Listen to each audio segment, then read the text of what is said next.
There's a reason you've always felt set apart, like you were born on the edge of every circle, standing just outside the warmth of every room. And it's not because something is wrong with you. It's because something divine is hidden within you. When God chooses someone for a sacred purpose, the world often mistakes that calling as rejection. But heaven never mislabels its warriors. You weren't forgotten. You were concealed, hidden, until the time was right. Here at Chosen One's Sanctuary, we speak to those who carry that hidden light, the ones who've walked through years of silence, of loneliness, of wondering why friendships dissolve and relationships never seem to take root. Not because you're broken, but because you are becoming. Throughout Scripture, we see a pattern that cannot be ignored. Moses was hidden for 40 years before his burning bush moment. Joseph was cast into a pit and sold before he could rise to power. Even Jesus withdrew into solitude before stepping into his divine assignment. This is not just your story. It is the story of the chosen. You are not alone by accident. You are alone by design. Because God isolates what he intends to elevate. He separates what he plans to send. And if you feel the weight of that loneliness pressing on your spirit, it is because your soul is being shaped for something holy. In this video, we're going to unveil why God's chosen ones are often left without close friends, without romantic relationships, and without the community they long for. And more importantly, how every moment of that loneliness is a preparation, not a punishment. Stay with me until the end, because what you're about to hear may explain every unanswered prayer, every door that never opened, and every person who walked away. You were never abandoned. You were hidden. And now, it's time to understand why. Your light exposes their shadows. When you are chosen, your presence speaks long before your mouth does. There is a frequency you emit, a spiritual weight that enters rooms ahead of you. It is not arrogance. It is not pride. It is light. And light has always revealed what others try to conceal. Those around you might smile, but deep inside, they feel exposed. Not because you've judged them, but because your authenticity strips away their masks. Your honesty makes their performance tremble. You don't have to confront anyone for the truth to rise to the surface. You simply are, and that being awakens guilt, jealousy, or fear in those who are still hiding in spiritual shadows. This is why many walk away without a clear reason. Friends distance themselves. Relationships fade. You begin to question if you're too much, too intense, too deep, too awake. But in reality, you're not too much. You're simply untouchable to those still attached to what God is trying to pull them out of. Your light is a divine mirror, and not everyone is ready to see their reflection in it. The scriptures confirm this pattern. In John 3:20, it is written, "Everyone who does evil hates the light and will not come into the light for fear that their deeds will be exposed." This isn't just about wicked acts. It's about hidden motives, spiritual laziness, buried resentment, all of which rise to the surface when a chosen one enters the room. You don't have to see it. You feel it. The shift, the tension, the discomfort. You become the unspoken conviction in their lives. This divine light was never given to you to entertain others. It was given to separate you, to consecrate you, and to prepare you for leadership in a time when many are still asleep. But beware. If you ignore this light, if you try to dim it to fit in, you may forfeit the very assignment you were born for. Heaven has entrusted you with truth, and truth, when held with reverence, becomes the fire that purifies.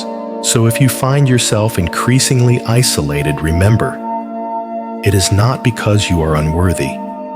It is because you are radiant, and radiance has never belonged in the shadows. But what if that isolation is not only exposing others, but protecting you? You are guarded for a greater call.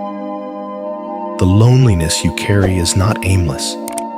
It is not cruel. It is strategic. Heaven guards what it values, and when you carry divine assignment, God will often withhold the relationships you crave to preserve the mission He's placed inside you. What feels like rejection from others is often redirection from God. There are doors He will not let you walk through, no matter how much you beg. There are people He will let leave your life without explanation, because keeping them would cost you your purpose. Think of Joseph. He was stripped of his robe, thrown into a pit by his own brothers, and sold into slavery. Every layer of connection was cut from him. But why? Because the future he was destined to lead could not be built on familiar hands with impure motives. Had Joseph remained in comfort, he would never have reached the palace. Isolation was the price of preservation. When you are chosen, access becomes restricted, not because you're unworthy of love, but because your assignment cannot afford contamination. Every friendship is a gate. Every relationship is a seed. And when God is preparing you for something holy, He becomes fiercely protective of who can enter your soil. Many of the people you thought you lost were never equipped to steward the weight you carry. They were not your loss. They were your shield. There is a prophetic warning here. If you resist the pruning, if you chase back what God removed, you may entangle yourself in soul ties that corrupt your clarity. The enemy does not always come with horns. Sometimes he comes as the companion you thought you needed. So trust the silence. Trust the severing. Trust the sacred distance that keeps you hidden until your hour of unveiling. You were not cast out. You were carried out for your own protection. And yet, even in this divine safeguarding, a deeper truth unfolds, one that strikes at the core of why the chosen cannot settle for casual connection. You're not meant for casual connection. When you are chosen, surface-level interactions cannot satisfy the soul. Shallow conversations feel like noise. Forced friendships drain more than they give. Romantic attention without spiritual depth becomes a burden rather than a blessing. You feel it immediately when someone speaks only to your flesh but cannot reach your spirit. It's not arrogance, it's alignment. Your soul is tuned to a deeper frequency, and anything less feels like static. This is the burden of divine selection. You were created to carry vision, not distraction. You were designed to birth revelation, not entertain temporary company. And so the space around you begins to narrow. The more awakened you become, the less compatible the world around you feels. You crave presence over popularity, depth over drama. You'd rather be alone in stillness than surrounded by noise that leads nowhere. This is the same fire that burned in the prophet Jeremiah. In Jeremiah 15:17, he declares, "I sat alone because your hand was upon me." He didn't choose loneliness. He was consecrated by it, set apart, not because he didn't want friends, but because his calling required separation. His heart had been branded by something eternal, and once you've tasted that kind of purpose, no earthly substitute can replace it. This spiritual disconnect can feel brutal. You may look around and see others forming friendships easily, slipping into relationships effortlessly, while you sit in silence. But what you carry cannot be poured into cracked vessels. Heaven is jealous for your attention. The calling on your life demands clean alignment. You weren't meant to casually connect with people.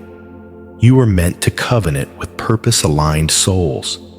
Ignore this, and you risk giving your energy to those who will mishandle it. You may find yourself spiritually depleted, confused, or fragmented, not because you're broken, but because you've poured oil into vessels that were never meant to hold it. This is why God filters your circle. This is why conversations dry up, texts go unanswered, connections feel forced. He is not depriving you. He is distilling you. And if you've ever wondered why you couldn't seem to find lasting companionship, the answer may stretch back further than you realize. To the day you were born and the mark heaven placed upon you. You've been marked since birth. Before you took your first breath, heaven had already whispered your name into the earth. Long before you understood what loneliness meant, your soul was branded with a calling that would one day separate you from the crowd. You were not sent here to blend in. You were sent here to break cycles. And to do that, you had to carry a mark, not visible to the eye, but unmistakable in the spirit. This mark often attracts pain before it attracts purpose.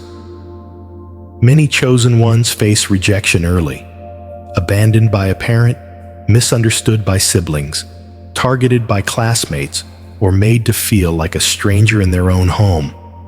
These aren't coincidences, they are confirmations. The enemy saw the glow before you did.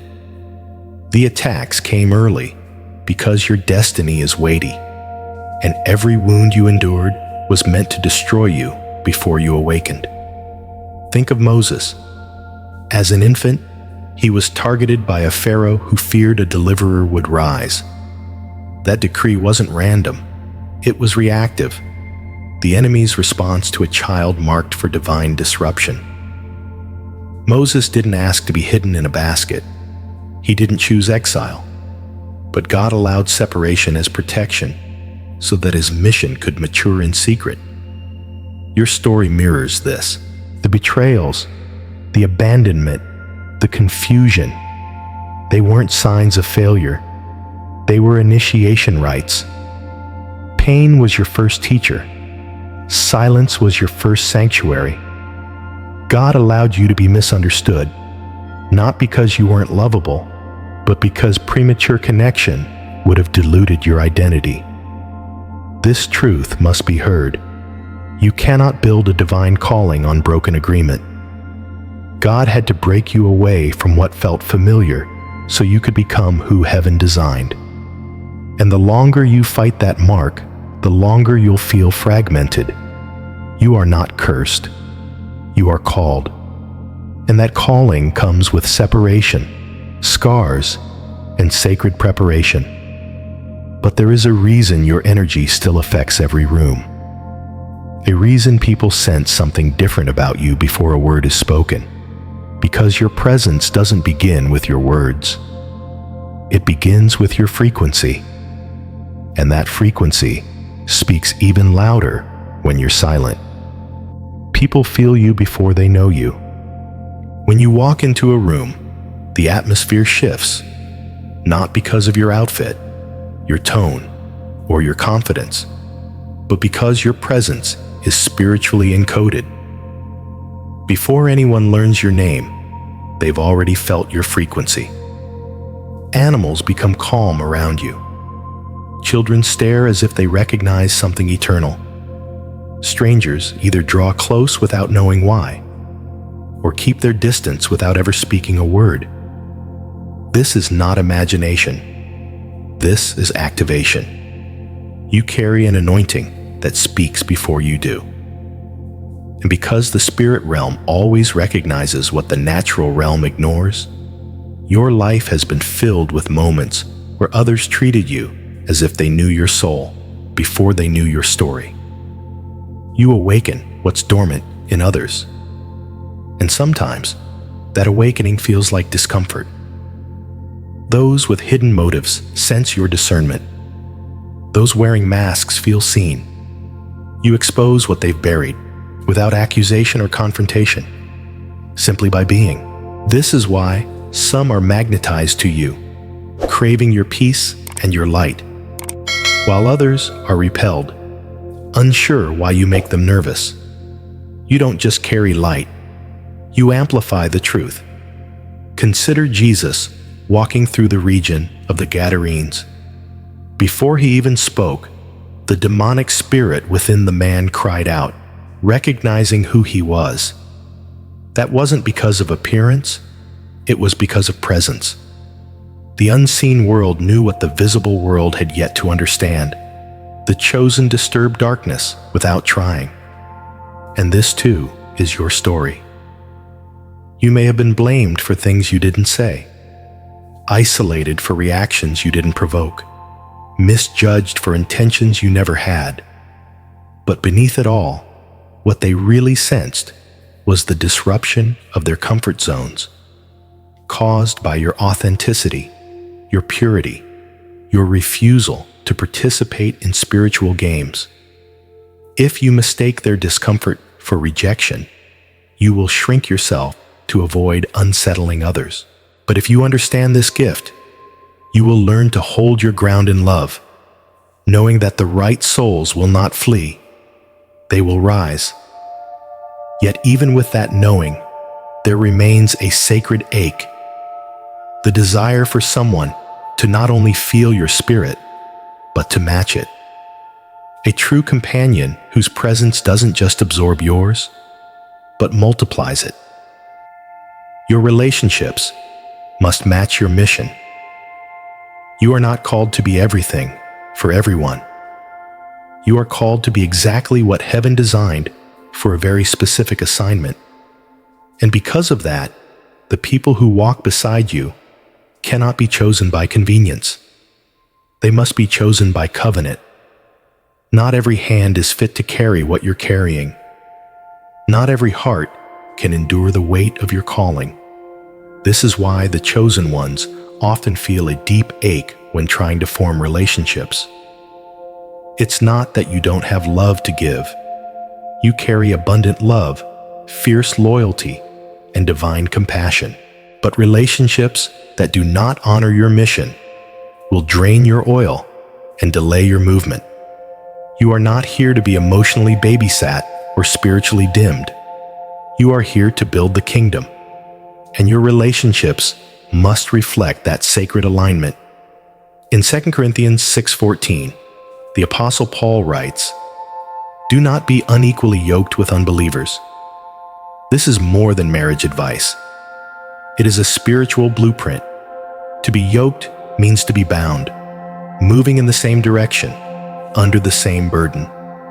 If you are yoked to someone walking in circles while you are called to ascend, the tension will snap your spirit.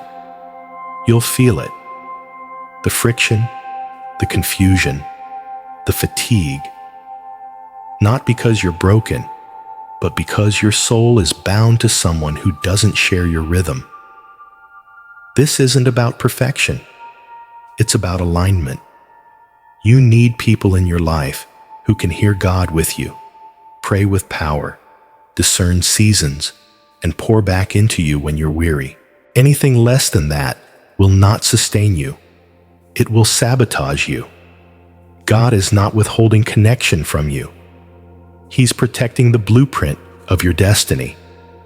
Ignore this principle, and you risk marrying potential that never manifests. You risk sharing vision with someone who cannot see. You risk entrusting your heart to those who are only meant to observe your journey, not walk beside you. This is why God delays, why certain people fade, why no matter how hard you try, the connection refuses to stick. It's because heaven knows what's coming, even when you don't. And heaven will withhold the wrong hands to protect the right harvest. But behind every withheld connection is another layer of reality. You are being watched, not just by people, but by something far more strategic. Something that understands your value and fears what happens if you connect with someone who sees it too. You are under spiritual observation. The weight you carry is not just noticed in heaven. It is targeted in the spirit realm. From the moment your identity as a chosen one became known, you became a threat. And the greater your alignment with divine purpose, the more strategic the interference becomes. You are not only being watched by God, you are being monitored by darkness, not to admire you, but to study your patterns, your weaknesses, and your longings, especially the ache for connection. Because if the enemy can't destroy your anointing, he will try to dilute it. He won't always use obvious warfare. Sometimes he'll send people that look like answered prayers, who say all the right words, reflect your desires, but carry no spiritual agreement with your purpose. These are not partners, they are assignments. Their goal is not to build with you, it is to bind you. And if you are unaware of this spiritual surveillance, you may welcome into your heart what was sent to delay your mission. This is not fear, this is discernment. Jesus himself was tempted in the wilderness, not with torture, but with compromise. The devil offered him shortcuts to kingdoms he was already destined to inherit. Likewise, you will be offered relationships that seem divine, but lack the depth to carry your destiny. The danger is not in being alone. The danger is in being bound to someone who pulls you out of alignment with the Spirit. When you are chosen, your spiritual sensitivity becomes your survival. What others call overthinking, you must honor as discernment. What others rush into, you must test in prayer. The enemy studies your patterns, listens for your cries in silence, and waits for your weary moments to insert a counterfeit just convincing enough to distract you. But here's the prophetic truth. You were not created to be baited into bondage. You were created to move with precision, to protect your anointing like sacred oil, and to wait on divine timing without bowing to pressure. And while you wait, in the silence, in the watching, in the ache, something deeper is happening within you. A fire is being kindled. A warrior is being formed. Because this solitude is not passive. It is prophetic preparation. It is the forge where kingdom vessels are made. And in this solitude, you are not being emptied. You are being equipped. Because what's coming next demands that your soul be whole. Your soul is in training for royal assignment. God does not call the prepared. He prepares the called. And when you are chosen, your isolation becomes your sanctuary of refinement. While others are building social empires, you are being sifted, shaped, and set apart. The silence you endure is not punishment. It is divine training. You are not just waiting. You are being weaponized for something eternal. David was not discovered on a battlefield. He was found in a field, tending sheep in solitude. While no one saw him, God was watching. While his brothers were posturing in public, David was practicing in private, killing lions, slaying bears, learning how to listen to the wind and the whisper of God. That hidden obedience became the foundation of his public victory. You, too, are in that field, and every unseen moment is preparing you for something seen. In this divine isolation, your identity is being purified. Your emotional dependency is being stripped away. You are learning to stand in purpose even when applause is absent. You are learning to speak to God before you speak to man. Because because heaven cannot launch those who are still seeking validation from earth. This training is not theoretical. It is transformational. You are not simply being improved. You are being rebuilt. And yes, it is painful. To let go of the need for constant connection. To walk away from false intimacy. To feel the sting of being misunderstood. But what God builds in the wilderness, He trusts with nations. Spiritual training also births discernment. You begin to sense when someone's spirit is off before they say a word. You recognize spiritual assignments in people's eyes. You learn how to guard your peace like a fortress. You no longer react. You respond with spiritual authority because you are no longer desperate. You are dangerous to anything that threatens your divine assignment. And yet, even as this inner strength grows, there's a deeper work unfolding beneath it all. A layer few people see. A sacred wound that has lived long within your soul. One that must be healed, not ignored, before you can carry what's next. Because before elevation, there must be restoration. Healing is a prerequisite for divine union. The heart of the chosen one is rarely unscarred. Beneath the spiritual gifts, beneath the discernment and dreams, there are wounds, quiet, invisible, but deep. And God sees everyone, not to shame you, but to heal you, because heaven will never join two broken vessels in covenant just to let them bleed on each other. Healing is not optional, it is holy. Many of these wounds come from childhood, some from abandonment, others from betrayal. Relationships that fractured your trust. Family that labeled your light as too much. Love that promised forever, then disappeared. And with each tear, the soul quietly closed another door. Not out of hatred, but out of protection. But what you hide to survive, God will reveal to restore. Because divine union, whether in friendship, purpose partnerships, or marriage, requires a whole soul.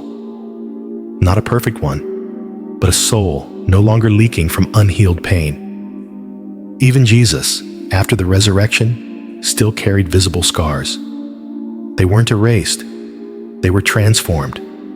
And this is the invitation for the chosen, to let God turn your scars into signs, that what tried to break you only became proof of what He rebuilt. But healing takes space, and space often means solitude. Not everyone will understand why you stepped back, why you stopped explaining yourself, why you turned down relationships that seemed good on paper. But when you are in healing, your spirit becomes sacred ground. The wrong touch reopens what God is trying to seal. And so, He isolates you to operate on what the world doesn't see. This healing is not passive, it is warfare. Every time you forgive what they never apologized for, you break a generational curse. Every time you choose peace over retaliation, your vibration rises. And every time you release what no longer serves your becoming, you make room for what aligns with your destiny. You are not just preparing for love, you are preparing for divine union, the kind of alignment that doesn't just fill a void, but multiplies your mission. That kind of connection can only meet you on the other side of wholeness. But this process takes time, more than you expected, because what you're called to build is too eternal to be rushed. And that waiting is not a delay, it's a design. The kind of relationship you need takes time to materialize. When heaven ordains a connection, it doesn't rush it. Because sacred alignment requires preparation, not just in others, but in you. And when you are chosen, you don't need just any companion. You need a reflection of your growth, a relationship forged in the Spirit, not fabricated by loneliness. And that kind of union cannot be microwaved. It must be marinated in divine timing. You've likely felt this tension, the desire for connection pulling at your heart, while your spirit senses it's not yet time. The people who approach don't quite resonate. The conversations fall short. You try to make it work, but your soul aches with the knowing. This isn't it. That frustration is not rejection. It's God's protection. You are being kept until the frequencies align. Even Adam, in the garden, didn't receive Eve until he had named the animals, until he had established identity and demonstrated stewardship. God did not create Eve to cure Adam's loneliness. He formed her as a divine counterpart to walk with him in purpose. You, too, are being prepared to meet not someone who completes you, but someone who matches you. But here's the truth that humbles every chosen soul. It is not just about finding someone ready. It's about becoming someone ready. Many ask God for a partner, not realizing they are still healing, still shedding, still awakening. So he slows the timeline, not to tease you, but to transform you. And as you evolve, so does the person you are meant to meet. Somewhere, your divine match is also growing, also releasing, also being stripped of ego, pride, and illusion, just as you are. And when the time is right, when both of you have passed through the necessary fire, you will recognize each other not by looks, but by resonance. The same fire, the same oil, the same frequency. If you rush this process, you risk marrying a moment instead of a mission. You risk building with someone who can't bear your burden, who isn't shaped to hold your soul. But if you wait, with intention, with faith, with surrender, what is coming will not only feel aligned, it will feel divinely inevitable. And still, the path to this union passes through one more valley, a place even deeper than waiting, a place where trust has been fractured, where past pain whispers that even when love shows up, it may not stay, a place where the scars speak louder than the promises. This is the valley of past wounds, and it too must be crossed. The fifth, significant reason. You have been deeply wounded in the past. Before the breakthrough comes, there is often a breakdown. And before divine union is possible, the soul must walk through the landscape of wounding. Many chosen ones carry deep scars that were never asked for, heartbreaks that came too early, betrayals that came too close, rejections that struck at the core of who you are. These wounds were not random. They were strategic attacks, sent to shake the foundation of your self-worth before your calling could fully emerge. And yet, here you are, still breathing, still rising, but not untouched. The pain has shaped how you love, how you trust, how you respond to connection. Some chosen ones push people away before they can be abandoned. Others overextend, hoping to earn the love that should have been freely given. These are not flaws. These are defense mechanisms built in the wilderness of survival. But they must be dismantled, gently, intentionally, before true alignment can occur. Biblically, we see this in the life of Peter. Bold, loyal, passionate, but still wounded by his own failures. After denying Christ 3 times, Peter returned to fishing, unsure if he could still walk in his calling. But Jesus met him there, not with condemnation, but with restoration. "Do you love me?" he asked, 3 times. Not to shame him, but to heal the place where shame had entered. In the same way, your wounds do not disqualify you, but if left unhealed, they will distort how you perceive love.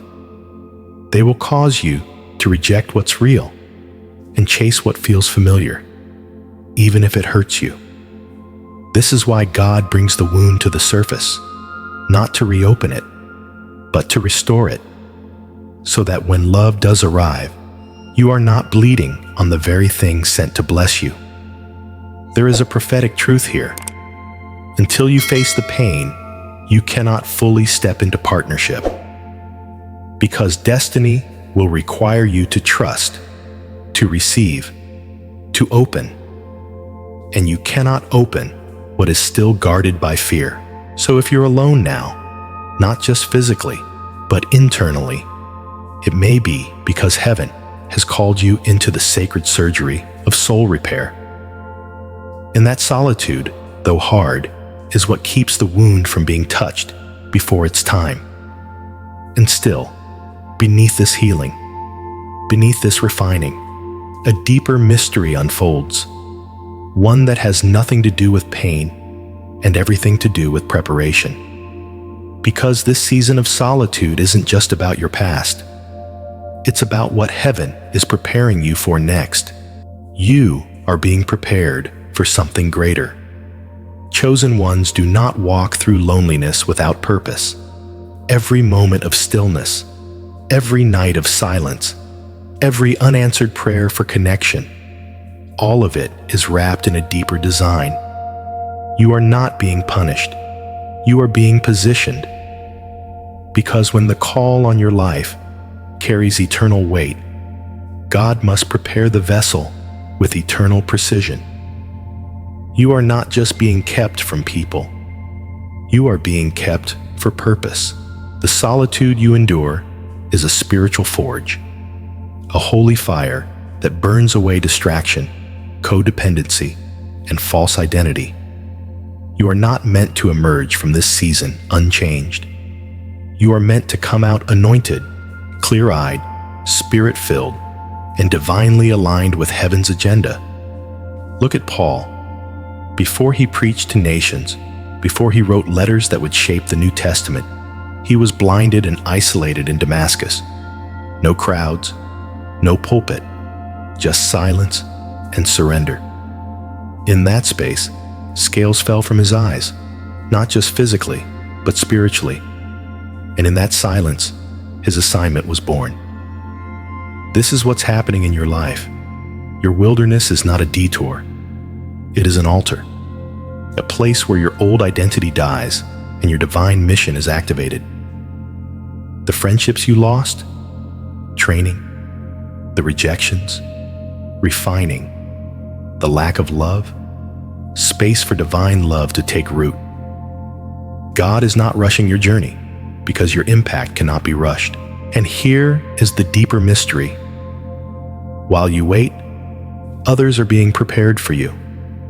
Your future spouse, your divine allies, your covenant connections, they are walking through their own wildernesses, being stripped of ego, refined by fire, awakened by the Spirit. When the time is right, your paths will collide not by accident, but by assignment. But until then, heaven demands your focus.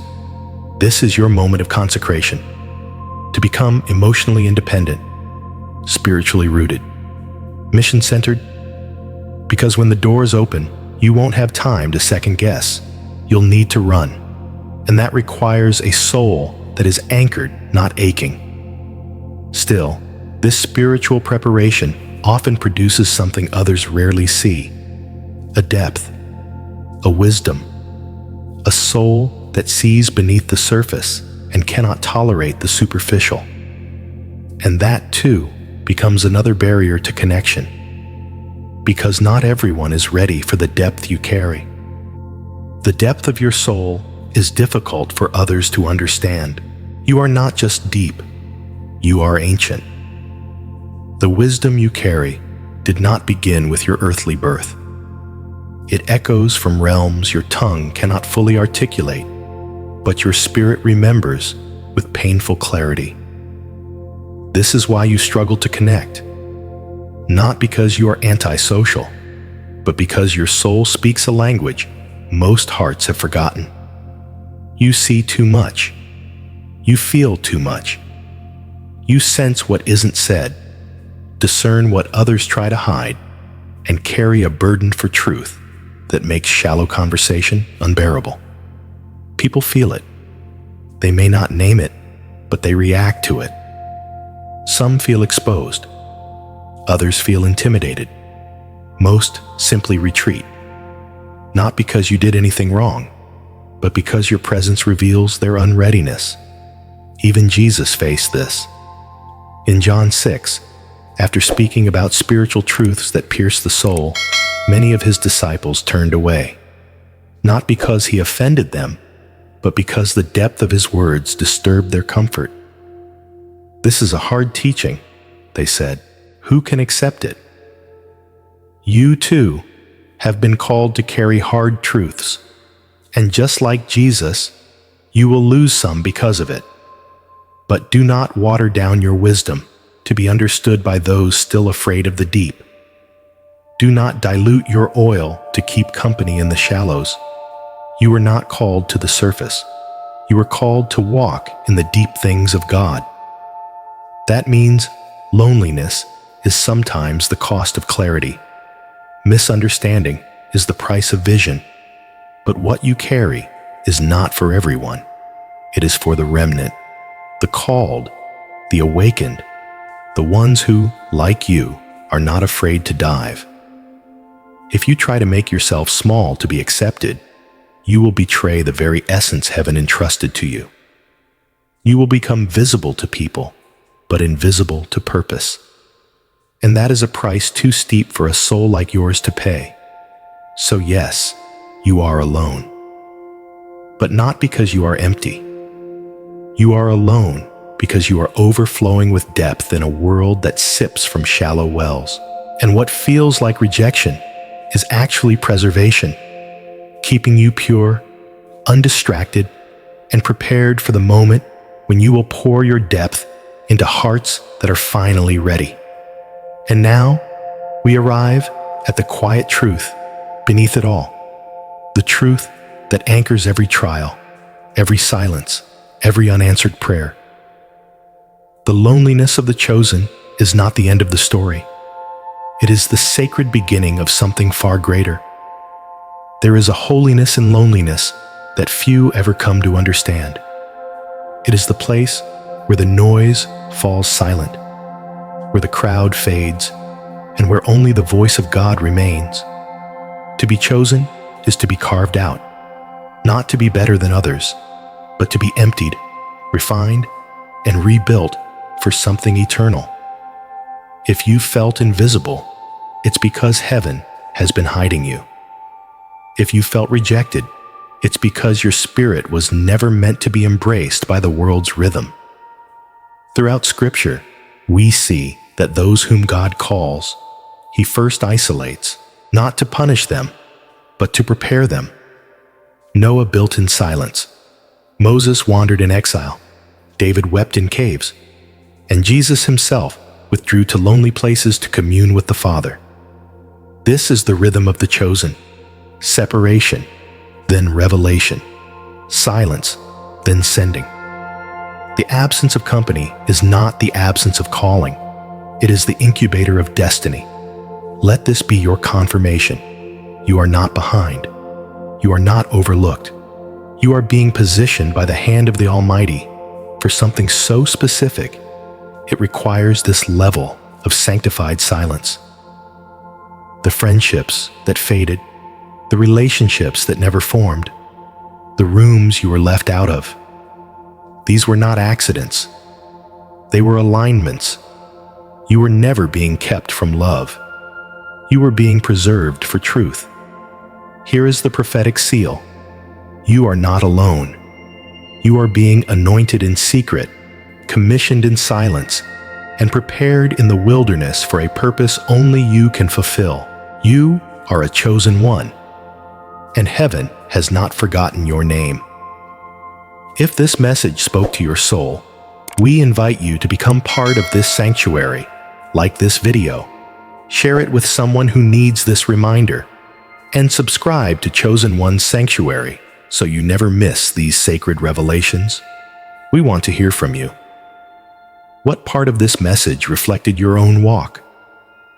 What questions or confirmations rose in your spirit? Drop them in the comments below, and let this space become a gathering of the hidden, the healing, and the holy. Until next time, remain grounded in truth. Rest in the silence. And remember, you are not being buried. You are being planted. Peace and light.